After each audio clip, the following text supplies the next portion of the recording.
This hole right here is one of the most iconic classic speedboat holes. In this video, I'm gonna be making the ultimate Frankenstein skiff. This is gonna be like a cross between a Thai longtail racing boat, a vintage speedboat, and a super GNU Florida style skiff.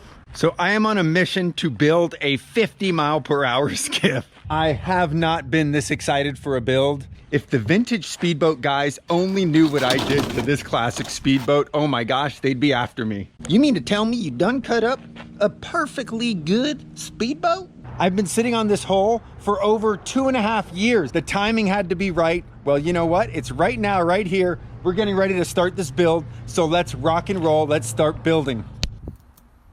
So we begin our build with one of the most iconic speedboat holes around.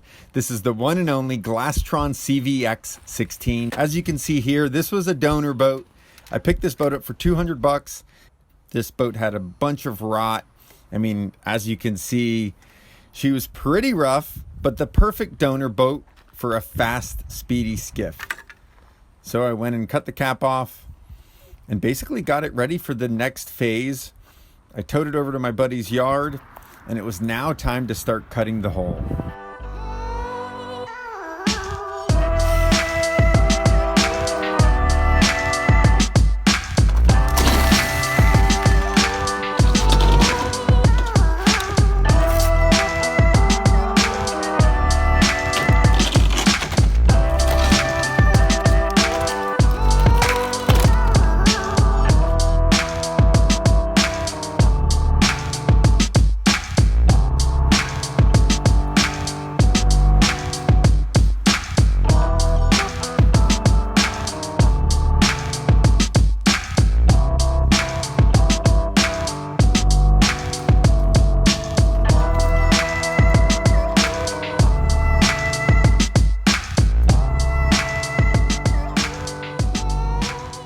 Okay, so end of day one, got a good 3.5 hours in today.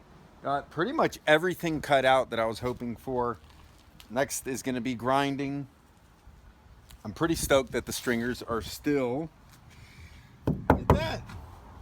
Stringers look good. Or stringer is solid. Got the transom stripped down. It was pretty rotted, toasty. This is all just the imprint left. Tomorrow's gonna be giving it a quick grind and lay some glass. Good morning. So here we go. Day 2, getting ready to bust out. I'm gonna flip the boat over, suit up, and bust out all of the grinding that I want to get done. And then it's just laminating. So let's get this thing started. So what I want to do here is, you can see all of this here is where this is all like bonding putty, essentially, a resin mixed up with glass, but basically where they bonded the floor. So I'm gonna grind. I basically want to grind everything so that it looks like this, but a fresh surface, because I'm gonna be putting my sides right to there. So my two things are, get all of this out. Also on this stringer, I want to try to get it, I mean, it's going to be covered, but I don't know. I want to get it a little bit tighter, so I'm going to buzz this stringer down so that I can then laminate on top of it. So before I go to grinding, some of this can pop out, chisel out.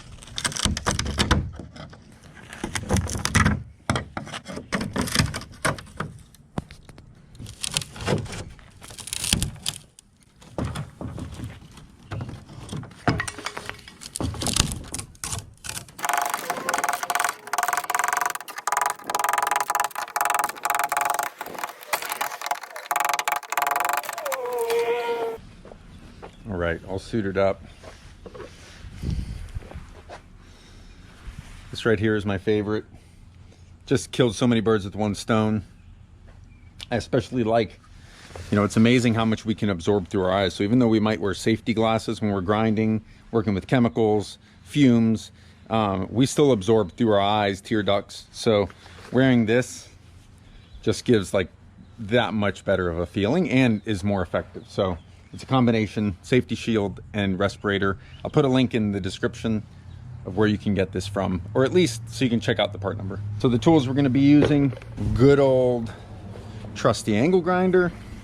And these are just the 36 grit wheel. It's not my first choice, but I'm out of the other grinding wheels that you've probably seen in some past builds. But this is what they look like. Oh, 24 grit. And then I'm also got the hog.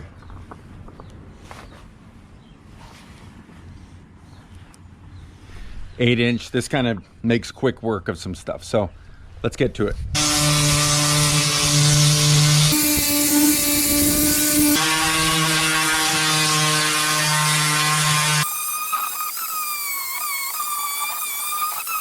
Woo!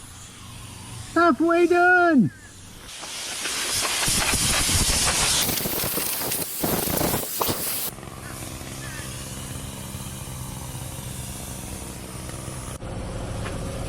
Holy shit. Look at all the sweat.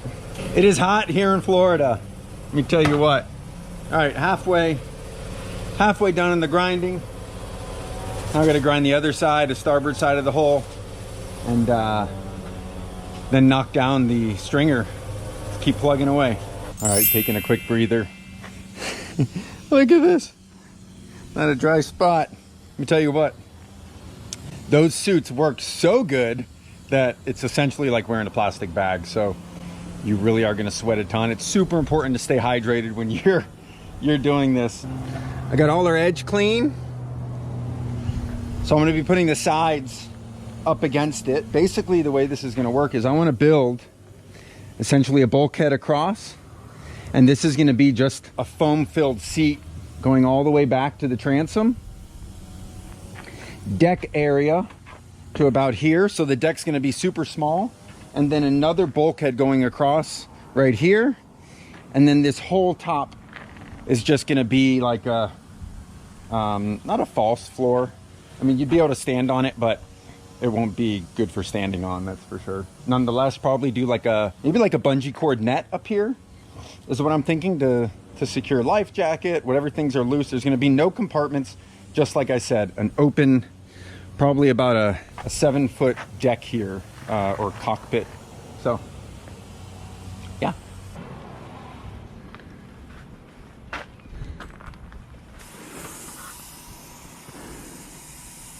All right. Okay, both sides are grinded. You're starting to see I ground down where my bulkhead will be. Second bulkhead kind of gives you an idea of the floor. So now I'm going to just get the stringer looking a little bit better, and it's ready to glass.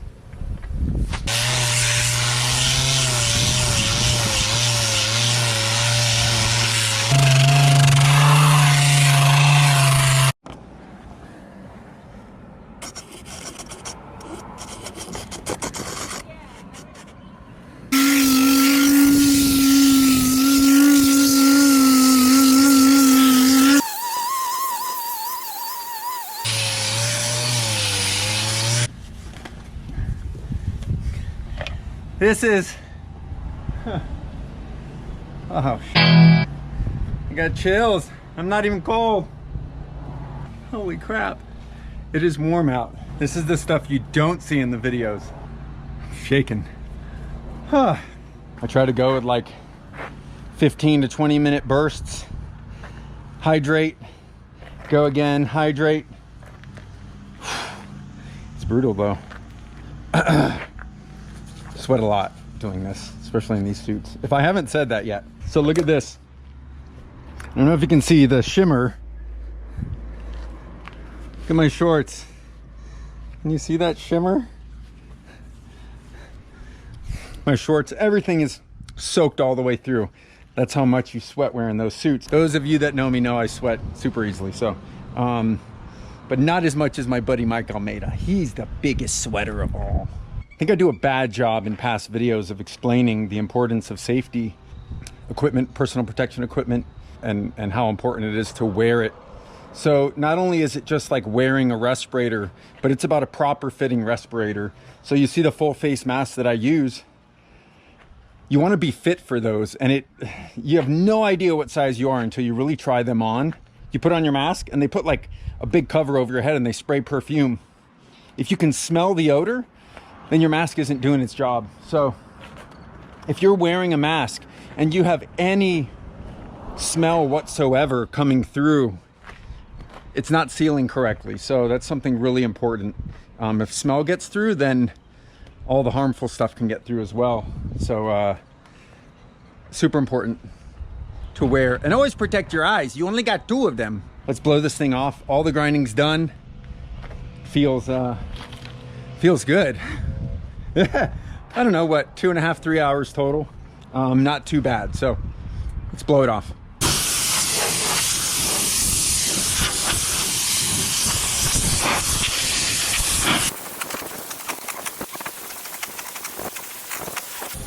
Yeah, she's ready. That's a good feeling right there.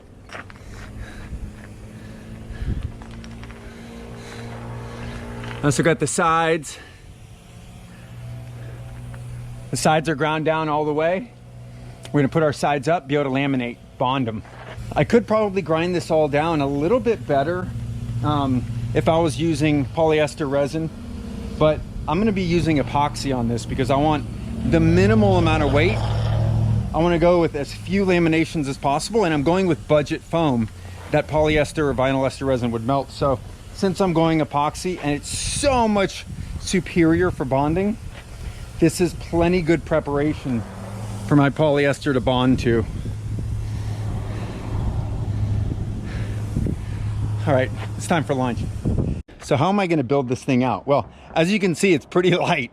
So one of the most important factors in this build is going to be weight, because I'm trying to hit that 50-mile-per-hour goal.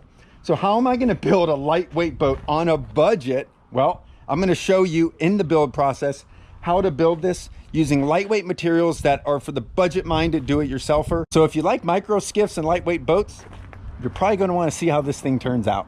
Well, friends, that sums it up for this video. We are at a stopping point for today. The hull is prepped, it is ready. In the next part, I'm gonna finish all the glasswork on this boat. We're gonna take it for a test run.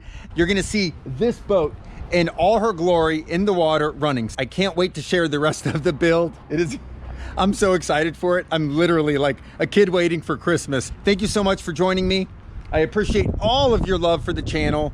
As always, I do these videos for you. You guys inspire me, and I hope that from these builds, maybe you're inspired to start your own project. So until next time, I'll see you soon. Hey, what kind of boat is this right here? Yeah, man. What kind of boat is this right here? This thing looks really fast. Man, you've lost your mind.